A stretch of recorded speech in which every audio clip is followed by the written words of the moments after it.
Hello, and thanks for stopping by. Some time ago, I went through a difficult period in my life, and I needed to find some peace and escape from the challenges I was facing. A friend offered me a stay in his empty house in Cornwall for a few days. Days of quiet and reflection, of walking cliff tops and dawdling around small fishing villages, which helped me to find a way through my challenges. And it gave me two things: enough strength to move on in my life and a rediscovered love of Cornwall. Since then, I have visited many times, and now I'm lucky enough to have a small flat in St Ives which I can escape to. Since the outbreak of COVID-19, I have been locked down in Cambridgeshire, but when the lockdown was lifted, I finally got to go to Cornwall. The first few days were grey, very grey, but I was determined to get out with my Fuji X-T3 and shoot some moody Cornish scenery, and the Crown Mines at Batalic seemed an excellent location to capture the raw beauty of the North Cornish coast.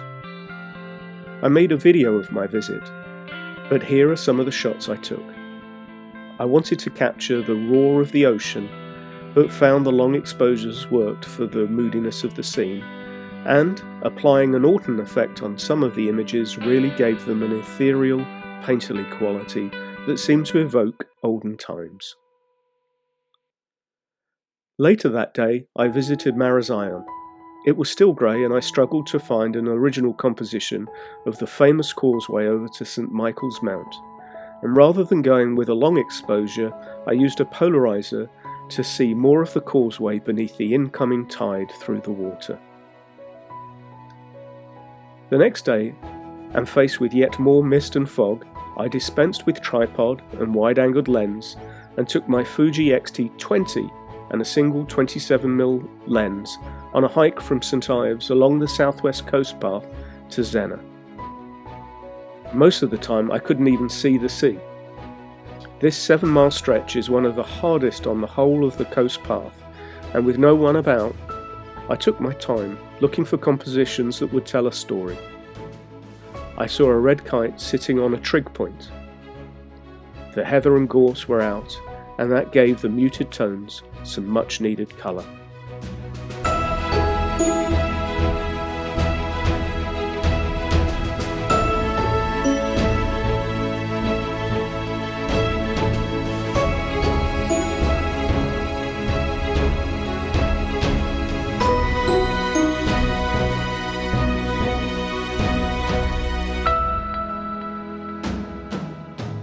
Finally, the forecasts were for limited high cloud and otherwise clear, so I set an early alarm and was on the harbour at St Ives before dawn.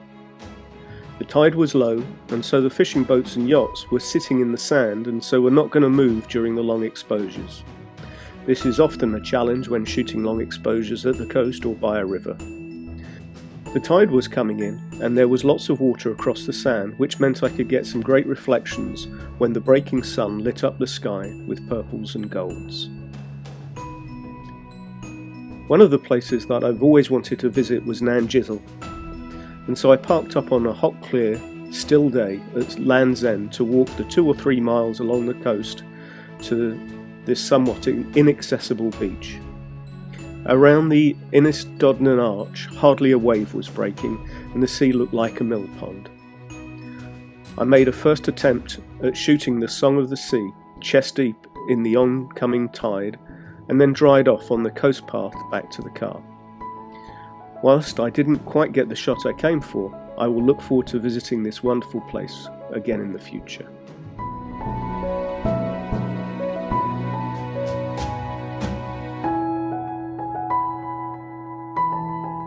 With the weather set for fair, I visited Porth Nanven, near Cape Cornwall, to shoot this cove with the most amazing rounded boulders.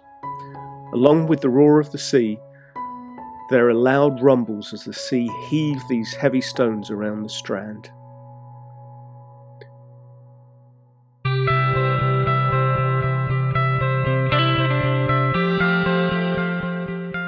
One of the very best hours of photography I have enjoyed was watching the sunset behind Godrevy lighthouse. I arrived early found a spot, set up, and watched as the sky turned first pink, and then purple, and then red. I was the only one there, except for one other photographer 100 yards away, who turned and gave me a thumbs up when I actually whooped with joy at the sheer beauty of it all, and to my luck, witness it.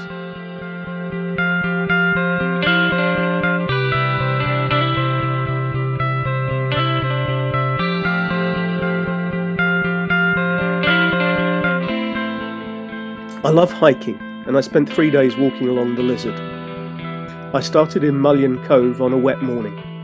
I was soaked from the mile-long walk from my car to the cove. The harbour was a real hidden beauty, and it was so refreshing to stretch my legs along some steep ups and downs.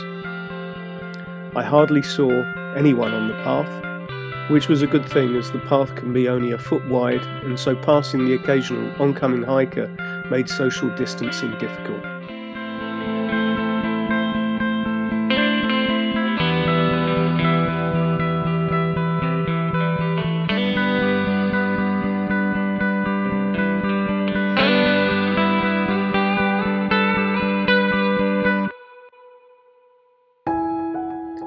The next day was very blustery, but the skies were clear, making conditions perfect for some monochrome photography as I passed the lighthouse at the Lizard, Lloyd's Signal Station and the National Coast Watch Station, before arriving in the beautiful fishing village of Godrevy.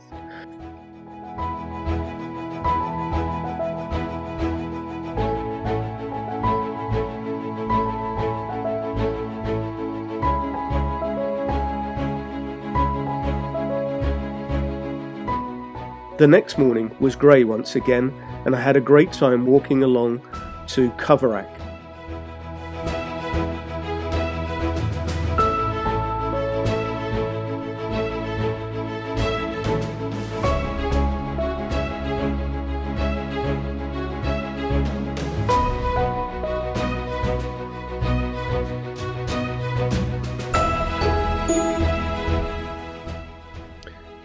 When I return to walking the coast path, my next target will be along to Helford, and then Falmouth, and a return to the stretch of coast which I soothed my soul when my life was hurting. Foy, Polruan, Polkeris, Atlantic Bay. I hope you've enjoyed my tour of some of my favourite places in Cornwall, and if you have, please consider subscribing. Thank you for watching. Until next time, bye for now.